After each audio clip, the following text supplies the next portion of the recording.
నమస్తే యాక్ న్యూస్ కు స్వాగతం. నేను మాలమణ్యం. ముందుగా హెడ్లైన్స్. విశాఖ ఉక్కు విక్రయ నిర్ణయాన్ని మోడీ సర్కార్ వెనక్కి తీసుకోవాలి. PCC chief Sailajanath demand. వ్యవసాయ చట్టాలపై వామపక్ష ప్రజా కార్మిక సంఘాల ఆగ్రహం. మద్దెలపాలెం కూడలి వద్ద తీవ్ర స్థాయిలో నిరసన. విమానయానంపై కరోనా ఎఫెక్ట్. గణనీయంగా తగ్గిన ప్రయాణాలు.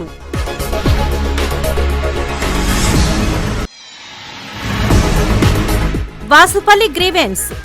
ప్రజా సమస్యల పరిష్కారమే లక్ష్యం. ప్రజా సమస్యలు పట్టని మొండి ప్రభుత్వాలు. మోడీ జగన్ సర్కార్లపై టీడీపీ మహిళా నేత అనిత మండిపాటు.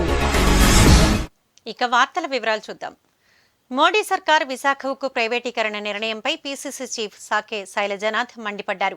నిర్ణయాన్ని వెనక్కి తీసుకోకపోతే ప్రజల పక్షాన నిలబడి రాష్ట్ర వ్యాప్తంగా ఉద్యమాన్ని కొనసాగిస్తామని హెచ్చరించారు.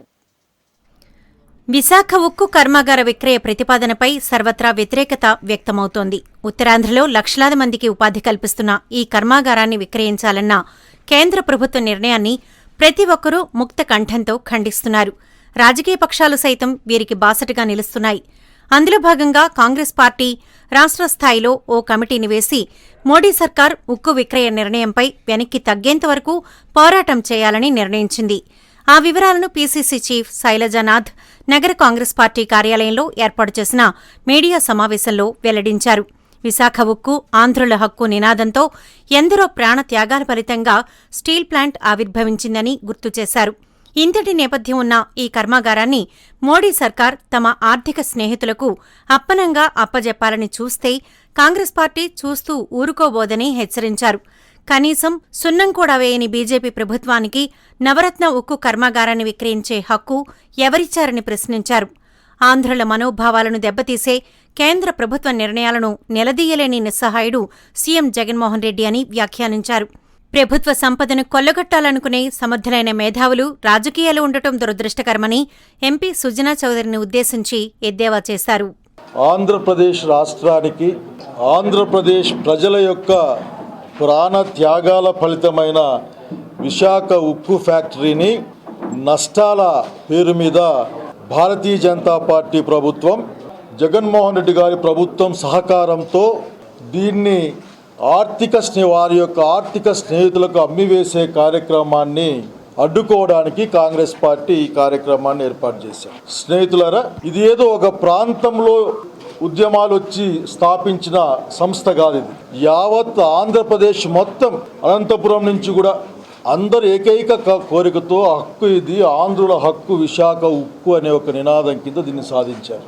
ఈ ప్రభుత్వాలు ఇందులో కనీసం పెయింట్ కూడా వేయలేరు.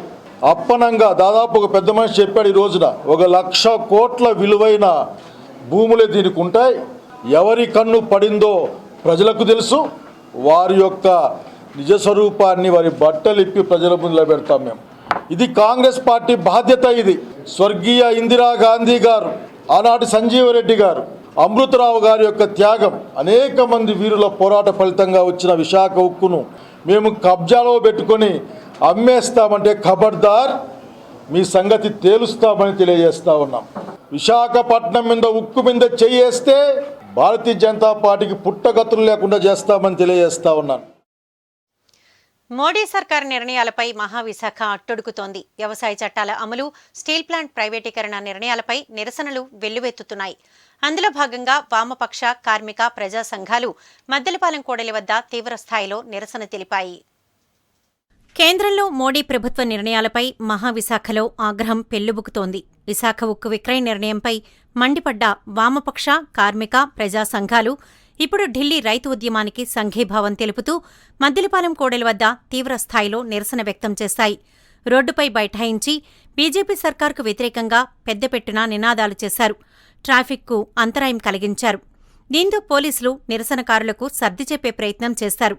దీంతో ఇరు వర్గాల మధ్య వాగ్వాదం చోటు చేసుకుంది. పరిస్థితి ఉద్రిక్తంగా మారడంతో పలువురిని పోలీసులు అదుపులోకి తీసుకున్నారు. ఈ సందర్భంగా సీఐటియు, ఏఐటియుసి నేతలు ఎం జగ్గునాయుడు, పడాల రమణ మాట్లాడారు. అరెస్టులతో ఉద్యమాలను ఆపలేరని, రైతులు, ప్రజలు, వ్యవసాయ రంగానికి నష్టం కలిగించే సాగు చట్టాలను కేంద్ర ప్రభుత్వం ఉపసంహరించుకునేంతవరకు రైతు ఉద్యమానికి తాము కూడా బాసటగా నిలుస్తామని స్పష్టం చేశారు. కేంద్రంలో మోడీ ప్రభుత్వం రైతుల మీద ఈరోజు శత్రుదేశంతో పోట్లాడుతున్నట్టు యుద్ధం చేస్తూ ఉంది. వ్యవసాయ చట్టాల వల్ల రైతులకి, వ్యవసాయ రంగానికి, ప్రజలకి నష్టదాయకం కాబట్టి ఇది కేవలం ఆదాని, అంబానీ వంటి కార్పొరేట్ శక్తులకే లాభం కాబట్టి దీనివల్ల ప్రజలకు నష్టం కాబట్టి వీటిని వెంటనే రద్దు చేయాలని చెప్పని 70 రోజుల పైగా రైతాంగం శాంతియుతంగా ఆందోళన కార్యక్రమం చేస్తూ ఉన్నారు. కానీ మోడీ ప్రభుత్వం రైతులు ఏమైనా పర్వాలేదు, ప్రజలు ఏమైనా పర్వాలేదు, వ్యవసాయ రంగం ఏమైనా పర్వాలేదు, మాకు మాత్రం ఆదాని, అంబానీ వంటి కార్పొరేట్ శక్తులే కావాలని ఉద్దేశంతో చాలా నిర్లక్ష్యంగా ఈరోజు ఉద్యమాన్ని నిర్బంధం ద్వారా ఈరోజు ఉద్యమాన్ని నాశనం చేయడం కోసం ప్రయత్నం చేస్తూ ఉన్నారు. శత్రు దేశంతో పోట్లాడుతున్నట్టు కందకాలు తవ్వుతూ ఉన్నారు, బారికేడ్లు నిర్మిస్తూ ఉన్నారు, సిమెంట్ కాంక్రీట్ వేస్తూ ఉన్నారు, కంచెలు వేస్తూ ఉన్నారు. దుబాయ్ రైతులకి ఇదేనా విలువ అని చెప్పి మేము ప్రశ్నిస్తూ ఉన్నాం మోడీ ప్రభుత్వాన్ని.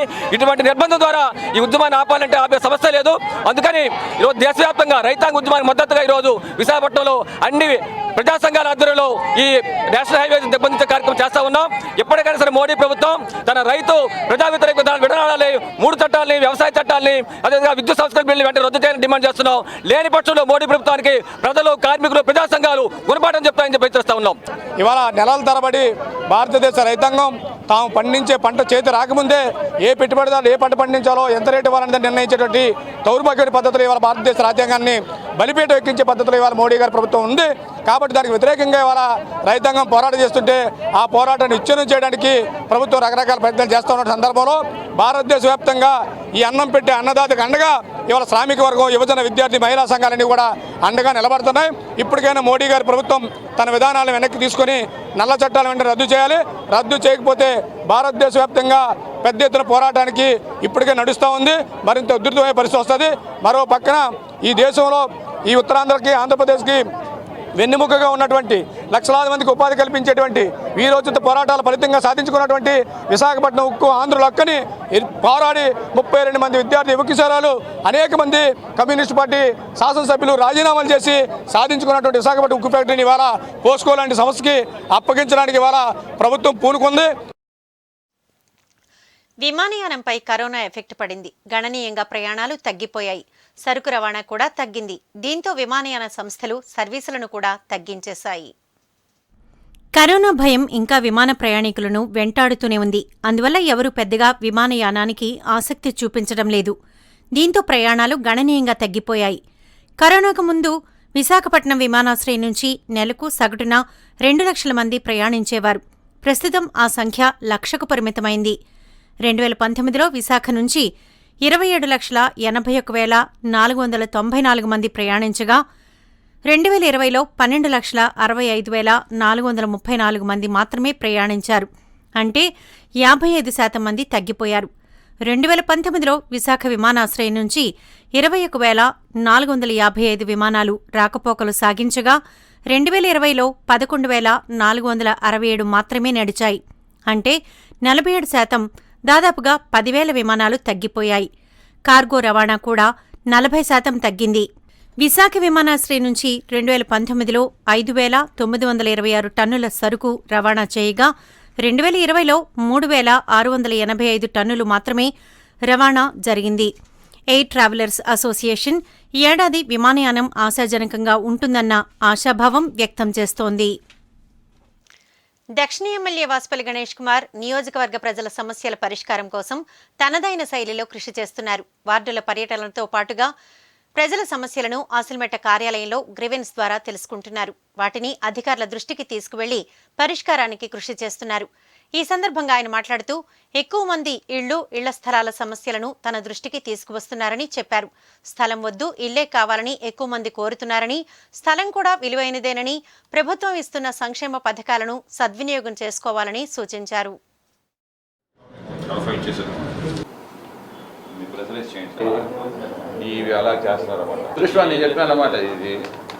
కేసెస్ ఏమో ఈరోజు హౌసింగ్, గతంలో మాకు ఇల్లు అలాట్ అయిందని చెప్పి వచ్చింది, ఇప్పుడేమో మాకు సైట్ అలాట్మెంట్ జరిగింది, మాకు హౌసే కావాలి అని చెప్పేసి కొంతమంది ఇన్సిస్ట్ చేస్తామన్నమాట. నేను మా మీడియా ద్వారా వాళ్ళందరికీ కూడా నేను కోరేది, ఈరోజు ఒక క్యాపిటల్ సిటీలో ఒక 50 గజాల స్థలం అంటే ఎక్కడ ఏ మారుమూల ప్రాంతం వెళ్ళినా సరే గజం 20,000 రూపాయలు, అంటే సుమారు 10 లక్షలు ఖరీదు చేస్తూ ఉంది ఈరోజు 50 గజాల సైట్.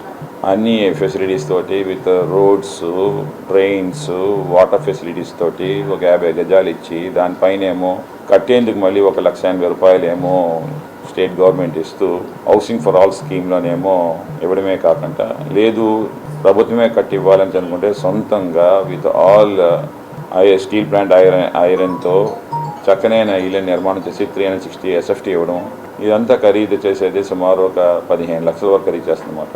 ఈ ఎగ్జిక్యూటివ్ క్యాపిటల్లో రాబోయే రోజుల్లో ఒక గజం స్థలం కొనుక్కోవాలంటే అతి కష్టమైంది ఒక పేదవాడికి. ఇవన్నీ ఆలోచన చేసే జగన్మోహన్ రెడ్డి గారు ల్యాండ్ పూలింగ్లో అలాగే ఇతర ల్యాండ్స్ని పర్చేస్ చేసి సుమారు 36,000 కోట్ల రూపాయలు కేవలం ఏంటంటే ప్రభుత్వానికి దీనిపైన వెచ్చించి పేదలకు ఇల్లు ఇవ్వాలని చెప్పేసి, సైట్స్ ఇవ్వాలని చెప్పేసి ఒక నిర్ణయంతో చేసిన పని. అది కూడా ఈరోజు ఏంటంటే 5 సంవత్సరాల తర్వాత ఆ యొక్క పట్టా ఏమో లీగలైజ్ అయ్యి కావాలనుకుంటే ఎవరికైనా మళ్ళీ అమ్ముకోవడానికి కానీ, లేదనుకుంటే బ్యాంకులో పెట్టి మార్టిగేజ్ చేసి రుణం తెచ్చుకోవడానికి కానీ అనేక రకాలుగా ఉపయోగపడుతుంది అన్నమాట. పిల్లలు పెళ్లి చేసుకోవాలనుకునేటప్పుడు కానీ, మనకు అవసరమైనప్పుడు ఏ రకంగా కావాలనుకుంటే ఆ రకమైన అవసరానికి మనకేమో ఉపయోగపడేలాగేమో పాలసీని ఏమో మేక్ చేశారన్నమాట. మోడీ జగన్ సర్కార్ల పాలనా తీరుపై టీడీపీ రాష్ట్ర మహిళా అధ్యక్షురాలు వంగలపూడి అనిత మండిపడ్డారు. విశాఖలో 25% ప్రజలకు ఆధారమైన విశాఖ ఆర్థిక రాజధానిగా నిలవడానికి కారణభూతమైన నవరత్న విశాఖ ఉక్కు కర్మాగారాన్ని ప్రైవేట్ పరం చేస్తూ కేంద్రం నిర్ణయం తీసుకోవడం బాధాకరమన్నారు. ఈ నిర్ణయాన్ని వ్యతిరేకించలేదని అసమర్థ ముఖ్యమంత్రి జగన్మోహన్ రెడ్డి అని విమర్శించారు. తల్లిని ఓడించారన్న కక్షతోనే జగన్ విశాఖ అభివృద్ధికి మోకాలడ్డే కేంద్ర ప్రభుత్వ నిర్ణయాలను అడ్డుకోవడం లేదని ఆరోపించారు. విశాఖ ఉక్కు ప్రైవేటీకరణ నిర్ణయాన్ని మోడీ ప్రభుత్వం వెనక్కి తీసుకునేంత వరకు టీడీపీ ప్రజల పక్షాన పోరాటం చేస్తుందని స్పష్టం చేశారు.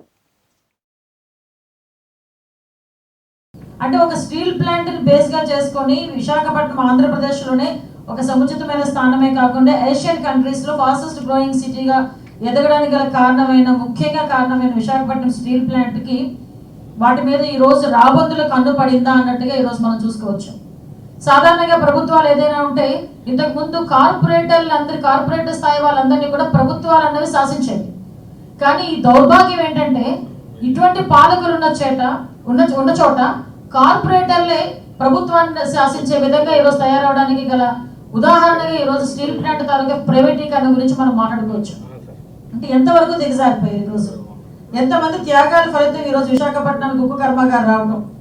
అప్పట్లో తెన్నేటి విశ్వనాథం గారి దగ్గర నుంచి చాలా మంది త్యాగాలు చేసి 32 మంది చనిపోతే ఈ రోజు సుమారుగా 1,00,000 మంది కుటుంబాలు డైరెక్ట్ గా ఇండైరెక్ట్ గా ఆ స్టీల్ ప్లాంట్ మీద ఆధారపడి జీవిస్తూ ఉంటే, విశాఖపట్నంలో 25% ఆఫ్ పీపుల్ ఈ రోజు స్టీల్ ప్లాంట్ మీద ఆధారపడి జీవిస్తూ ఉంటే, ఆఖరికి ఆంధ్రప్రదేశ్ లో ఆర్థిక రాజధానిగా విశాఖపట్నం ఉందంటే one of the reason steel plant అయినప్పుడు, అటువంటి స్టీల్ ప్లాంట్ ని ఈ రోజు ప్రైవేటీకరణ చేయడానికి కేంద్ర ప్రభుత్వం ఒక పిలుపునిస్తే, ఒక దిక్కుమాలిన ప్రభుత్వం ఈ రోజు ఇక రాష్ట్రాన్ని వెళ్తుంది 20 నెలలుగా.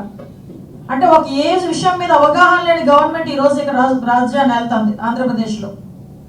అంటే ఒక రాయలసీమ తాలూకు ఫ్యాక్షనిజాన్ని విశాఖపట్నంలో తీసుకురావడానిక, లేకపోతే విభజించి పాలించాలి అన్న దృక్పథంతోనా, లేకపోతే వాళ్ళ అమ్మగారిని ఓడించాలన్న దృక్పథంతో విశాఖపట్నానికి ఏదో రకంగా హాని చేయాలని నెపంతో ఈరోజు చేస్తున్నారో లేదో మాకు తెలియట్లేదు. కానీ విశాఖపట్నాన్ని సర్వనాశనం చేయడానికి మాత్రం ఈ పాలకులు పూనుకున్నారన్న సంగతి తెలియజెప్పడానికి ఇదొక ఉదాహరణ.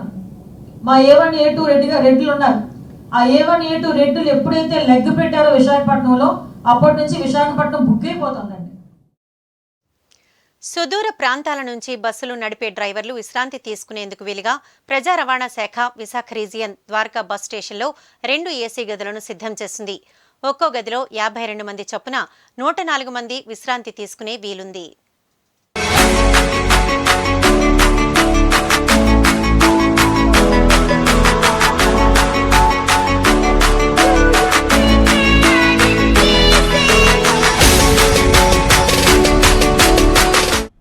హైదరాబాద్, విజయవాడ, తిరుపతి, చెన్నై, బెంగళూరు వంటి ప్రాంతాల నుంచి వచ్చే డ్రైవర్లు విశ్రాంతి తీసుకునేందుకు వీలుగా ద్వారకా బస్ స్టేషన్లో 2 AC గదులను సిద్ధం చేశారు.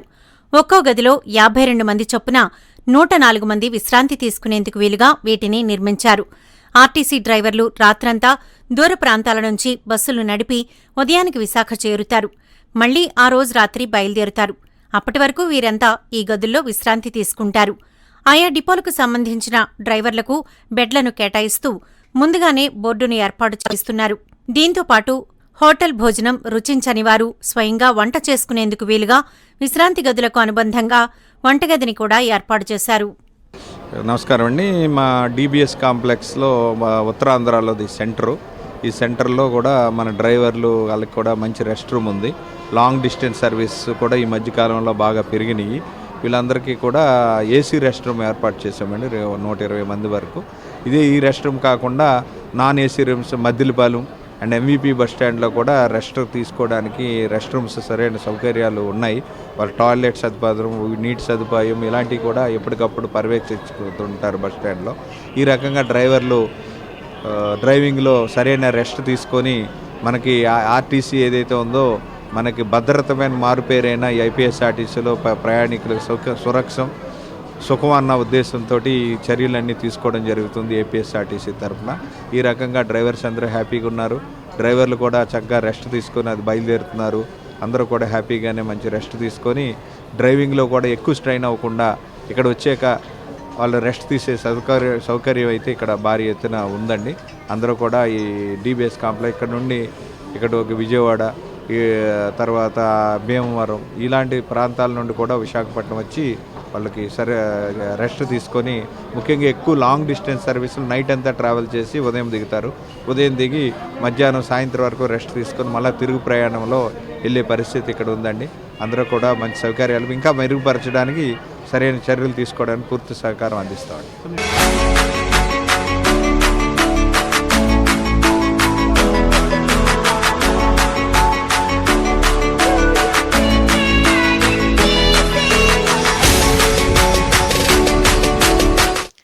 నగరంలోని PM పాలెం వి కన్వెన్షన్ సెంటర్లో 4 రోజుల పాటు సాగే ఎక్స్పో ప్రారంభమైంది.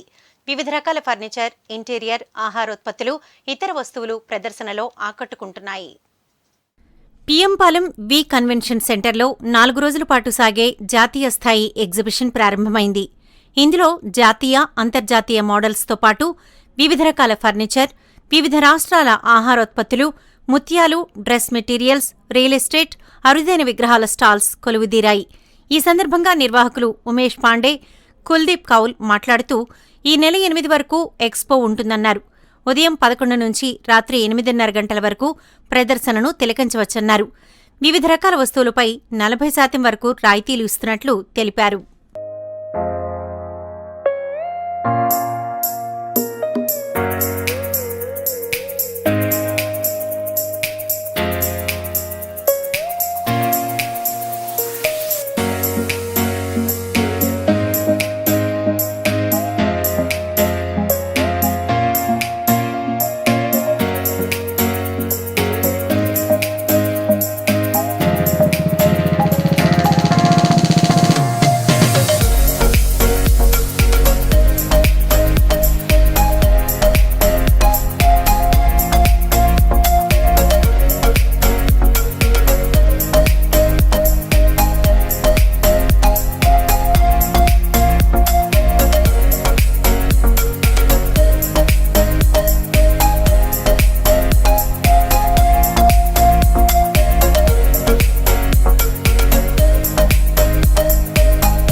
interior furniture and furnishing exhibition which is happening here at Vizag Convention. The daily timing of this exhibition is morning 11 o'clock to night 8:30 p.m.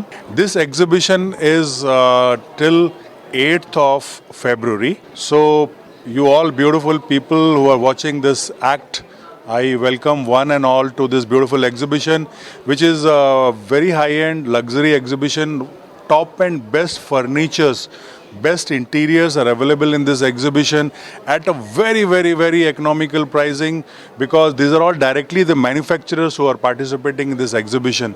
So you get a fantastic wholesale rate kind of pricing on all the kind of sofas, carving furnitures, sofa cum beds, then dining tables, cupboards, variety of product. Whatever you need for your house is everything available over here, followed by a beautiful consumer section where we have stalls coming from all over India like Delhi, Chandigarh, Punjab, Haryana, Karnataka, Kerala, Chennai, and all these products are available up to 60% discount.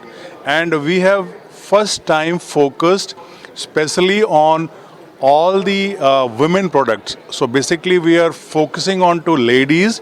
So all you ladies, you can come over here and do shopping with huge discount with variety of saris and silks, dress materials, footwears, health, beauty, garments, whatever you need for a family, everything is available here at IICF. ముఖ్యమంత్రి Jaganmohan Reddy YCP నాయకుడికి TDP మద్దతు ఇస్తామంటూ ముందుకొచ్చింది. దీనిపై TDP senior నేత Ayyanna Patrudu media ముఖంగా హామీ ఇచ్చారు. రాష్ట్రంలో బద్ధశత్రువులా ఉన్న ప్రధాన అధికార ప్రతిపక్ష పార్టీలు ఒక్కటవబోతున్నాయా అంటే నిజమే అనక తప్పదు. విశాఖ స్టీల్ ప్లాంట్ని ప్రైవేటీకరణను వ్యతిరేకిస్తూ జగన్మోహన్ రెడ్డి పోరాటం చేయాలని టీడీపీ పూర్తి స్థాయిలో మద్దతు ఇస్తుందని ఆ పార్టీ సీనియర్ నాయకుడు అయ్యన్న పాత్రుడు హామీ ఇచ్చారు. టీడీపీ కార్యాలయంలో ఏర్పాటు చేసిన మీడియా సమావేశంలో ఆయన మాట్లాడారు. కేసుల మాఫీ కోసం మాత్రమే జగన్మోహన్ రెడ్డి ప్రయత్నిస్తున్నారని, రాష్ట్ర ప్రయోజనాల కోసం కాదని ఎద్దేవా చేశారు. వైసీపీ హయాంలో రాష్ట్రంలోకి పరిశ్రమలు రాకపోగా ఉన్న పరిశ్రమలు కూడా ప్రైవేట్ పరం కావడం దారుణమన్నారు.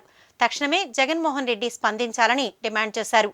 టీడీపీ విశాఖ పార్లమెంటరీ అధ్యక్షుడు పల్లా శ్రీనివాస్ మాట్లాడుతూ స్టీల్ ప్లాంట్కు చెందిన 30,000 ఎకరాలు 2 లక్షల కోట్ల ఖరీదు చేస్తుందని, జింకు పరిశ్రమకు పట్టిన గతే స్టీల్ ప్లాంట్కు పట్టే ప్రమాదం ఉందన్నారు. స్టీల్ ప్లాంట్కు భూములిచ్చిన 8,500 మంది నిర్వాసితులకు ఇప్పటికీ ఉద్యోగాలు ఇవ్వలేదని తెలిపారు. ఈ మీడియా సమావేశంలో ఎమ్మెల్యే వెలగపూడి రామకృష్ణబాబు తదితరులు పాల్గొన్నారు. ప్రభుత్వం ఈవేళ ఇటువంటి ఇష్యూ వచ్చినప్పుడు, చిన్న ఇష్యూ కాదు ఇది, మీరు 20 నెలల నుంచి మిమ్మల్ని అబ్జర్వ్ చేస్తున్నాను నేను. ఏ ఇష్యూ వచ్చినా మాట్లాడరు, మీరు మౌనంగా ఉంటారు, ప్రెస్ ముందుకి రాదు. మీ మనసులో ఏముందో తెలియదు, మీ ఆలోచన విధానం ఏంటో ప్రజలకే తెలియదు, మీ పరిపాలన విధానం ఏంటో ఎవరికి అర్థం కాదు. ఇటువంటి పెద్ద ఇష్యూ వచ్చినప్పుడు ముఖ్యమంత్రి, రాష్ట్ర ముఖ్యమంత్రిగా స్పందించవలసిన అవసరం ఉందా లేదా జగన్ రెడ్డి గారు అని చెప్పి ఈ సందర్భం మనం చేస్తున్నాం. ఎందుకు మౌనంగా ఉంటున్నారు మీరు? ఈ సందర్భం వచ్చినప్పుడు మీరు ఇమీడియట్గా కేంద్ర ప్రభుత్వంతో మాట్లాడవలసిన అవసరం ఉందా లేదా? ప్రధానమంత్రి గారిని కానీ దానికి సంబంధించిన అధికారులను కలిసి, మంత్రులు గారిని కలిసి మా రాష్ట్రానికి అన్యాయం జరగడానికి వీలేదని చెప్పవలసిన బాధ్యత ముఖ్యమంత్రిగా మీరు ఉందా లేదా అని చెప్పి మనం చేస్తున్నాం. ఎందుకు మాట్లాడలేదు? దీంట్లో ఉన్నటువంటి మతలబు ఏంటని అడుగుతున్నాను ఇవాళ. ప్రతి విషయంలో కేంద్ర ప్రభుత్వం మెడలుంచేస్తాను, మాకు ఎంపీలు ఇవ్వండి అని చెప్పి మాట్లాడే సందర్భాలు మీకు గుర్తు రావట్లేదా? చంద్రబాబు నాయుడు ఏం చేయలేకపోతున్నాడు, కేంద్ర ప్రభుత్వం దగ్గర మాట్లాడలేకపోతున్నాడు, నాకు ఎంపీలు గెలిపించండి, ప్రధానమంత్రి మోదీ గారు మెడలు వంచి తీసుకొస్తారని చెప్పిన సందర్భాలు మీకు ఒకసారి గుర్తు చేస్తాను నేను. ఈ మధ్యకాలంలో 20 నెలల్లో 20 సార్లు ఢిల్లీ వెళ్ళారు మీరు. లెక్కేసుకోండి, అసలు టూర్ ప్రోగ్రామ్ లెక్కేసుకోండి. జగన్మోహన్ రెడ్డి గారు 20 సార్లు ఢిల్లీ వెళ్ళారు. ఏం పీకేరు ఇల్లు అక్కడ అని అడుగుతున్నాను నేను. 20 సార్లు స్పెషల్ ఫ్లైట్లు వెళ్ళారు. స్పెషల్ ఫ్లైట్ ఖర్చు ఎంత తెలిసే మీకు? 26 కోట్లు. 26 కోట్లు ఖర్చు పెట్టి 20 సార్లు స్పెషల్ ఫ్లైట్లు వెళ్ళి అక్కడ ఏం పీక్కొచ్చారు మీరు అని చెప్పి సూటిగా నేను కొచ్చిరేస్తున్నాను నేను. ఆకర్షణ నగరంగా ఎన్నో హంగులు సమకూర్చుకుంటున్న మహావిశాఖ త్వరలో తోపుడు బండి కూడా స్మార్ట్గా మారనుంది. విద్యుత్ ఆదా దిశగా ఇప్పటికే సాంప్రదాయ ఇంధన వనరుల వినియోగంపై జీవీఎంసీ సరికొత్త ప్రణాళికలు అమలు చేస్తోంది. అందులో భాగంగా హాకర్ జోన్లలో సోలార్ ప్యానెళ్లతో కూడిన తోపుడు బళ్లు ఉంచేందుకు ప్రణాళికలు సిద్ధం చేస్తుంది.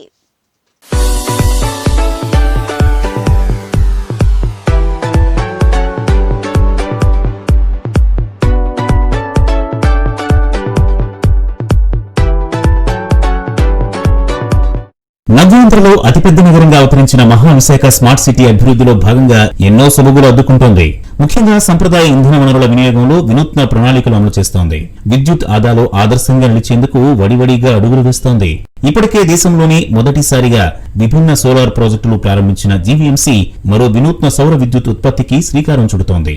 చిరు వ్యాపారుల కోసం ఏర్పాటు చేస్తున్న హాకర్ జోన్లలో సోలార్ ప్యానెళ్లతో కూడిన తోపుడు బళ్లను ఉంచేందుకు ప్రణాళికలు సిద్ధం చేసింది. ప్రస్తుతం మహావిశాఖలో వివిధ రకాల తోపుడు బళ్ల వ్యాపారులు రాత్రి సమయాల్లో ట్యూబ్ లైట్ల వెలుతురు కోసం బ్యాటరీలను వినియోగిస్తున్నారు. ఈ పరిస్థితికి చెక్ చెప్పి సోలార్ ప్యానెళ్లు ఏర్పాటు చేస్తే బండ్లకు అవసరమైన విద్యుత్తును ఉత్పత్తి చేసుకోవచ్చు. ఇప్పటికే నగరంలో తోపుడు బండ్ల వ్యాపారులు ఎంతమంది ఉన్నారనే దానిపై టౌన్ ప్లానింగ్ అధికారులు సర్వేను పూర్తి చేశారు. మొత్తం 13,000 మంది పుష్కార్ట్ వ్యాపారులున్నట్లు గుర్తించారు. ఇందులో 80% వరకు కూరగాయలు, ఆహార పదార్థాలు, పండ్లను విక్రయిస్తున్నవారే. కాగా కొంత సమయం తర్వాత కూరగాయలు, పండ్లు, ఆహార పదార్థాలు పాడైపోతుంటాయి. అందుకే వీరిని మొదటి ప్రాధాన్యంగా గుర్తించి తొలి విడతగా 366 తోపుడు బండ్లకు సోలార్ ప్యానెల్స్ అమర్చేలా ప్రణాళికల్ని సిద్ధం చేశారు. సోలార్ ద్వారా ఉత్పత్తి అయ్యే విద్యుత్తును బండ్లలో వ్యాపారం చేసుకునేంత వరకు వినియోగించి మిగులు విద్యుత్తును తమ వద్ద ఉన్న ఆహార పదార్థాలు, కూరగాయలు, పండ్లు పాడైపోకుండా నిల్వ చేసుకుని కోల్డ్ స్టోరేజీల కోసం వినియోగించేలా ఏర్పాట్లు చేయనున్నారు. ఇందుకోసం హాకర్ల జోన్లలో ప్రత్యేక కోల్డ్ స్టోరేజీలు నిర్మించేందుకు ప్రణాళికలు సిద్ధం చేస్తున్నారు. దీనిపై తోపుడు బండ్ల వ్యాపారులు హర్షం వ్యక్తం చేస్తున్నారు. చిరు వ్యాపారస్తులందరికీ సోలార్ ప్యానెల్ ప్రతి బండికి కూడా బిగిస్తామని చెప్పేసి జీవీఎంసీ వారు అనౌన్స్ చేయడం జరిగింది. చాలా సంతోషకరమైన విషయం. నిజంగా స్ట్రీట్ వెండర్స్ అనే వాళ్ళకి బ్యాటరీలకి అద్దులు తెచ్చుకొని చాలా వరకు ఇబ్బందులు పడుతున్నాం. డీజిల్కి అన్ని పెట్టుకొని ఇబ్బంది పడుతున్నాం. ప్రభుత్వమే చొరవ తీసుకొని, జీవీఎంసీ చొరవ తీసుకొని రోడ్డు మీద వ్యాపారస్తులకి ఏదైతే 2009 చట్ట ప్రకారం ఏదైతే ఉందో ఆ చట్ట ప్రకారం చిరు వ్యాపారస్తులకి ఏదైతే ఫెసిలిటీస్ కల్పించడానికి కేంద్ర ప్రభుత్వం ప్రణాళిక రూపొందించిందో ఆ రూపొందించిన దానికి జీవీఎంసీ దాన్ని పాత్ర పోషించడం చాలా మంచి విషయం, చాలా చెప్పుకోదగ్గ విషయం. కానీ గతంలో 3 సంవత్సరాల క్రితం కూడా ఇదే విధమైన సోలార్ ప్యానెల్ బిగిస్తూ ఉన్నారు. కానీ ఆనాడు జరగలేదు. ఈనాడు కమిషనర్ మేడం గారు స్టేట్మెంట్ ఇచ్చారు. చాలా మంచి ఇది. ఎందుకంటే ఇటువంటి వాటిని చిరు వ్యాపారస్తులను ఎంకరేజ్ చేయాల్సింది ప్రభుత్వం. ఆ ప్రభుత్వం ఎంకరేజ్ చేయలేనప్పుడు ఇటువంటి ఏవి కూడా జరగవు అనమాట. అందుకని చెప్పేసి కొంచెం ఈ చిరు వ్యాపారస్తులను దృష్టిలో పెట్టుకొని, జీవీఎంసీ వారి దృష్టిలో పెట్టుకొని ఈసారైనా సరే చిరు వ్యాపారస్తులకి సోలార్ ప్యానెల్ ఏర్పాటు చేయాలి. అలాగే ప్రతి ఒక్కరికి కూడా వాటర్ సదుపాయం కల్పించే విధంగా, ప్రతి ఒక్కరికి హాకర్స్ జోన్లు ఏర్పాటు చేసే విధంగా జీవీఎంసీ వాళ్ళు మంచి నిర్ణయాలు తీసుకోవడం వల్ల చిరు వ్యాపారస్తులందరికీ కూడా చాలా బాగుంటుందండి.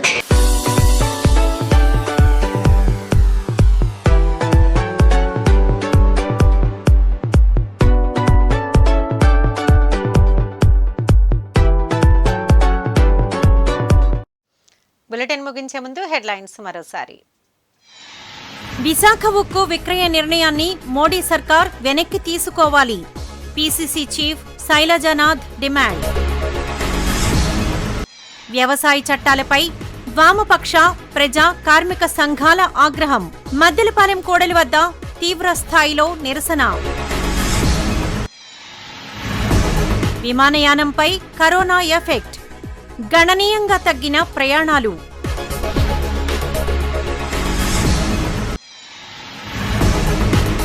వాసుపల్లి గ్రీవెన్స్. ప్రజా సమస్యల పరిష్కారమే లక్ష్యం. ప్రజా సమస్యలు పట్టని మొండి ప్రభుత్వాలు. మోడీ, జగన్ సర్కార్లపై టీడీపీ మహిళా నేత అనిత మండిపాటు. యాక్ న్యూస్ ఇంతటితో సమాప్తం. Stay connected.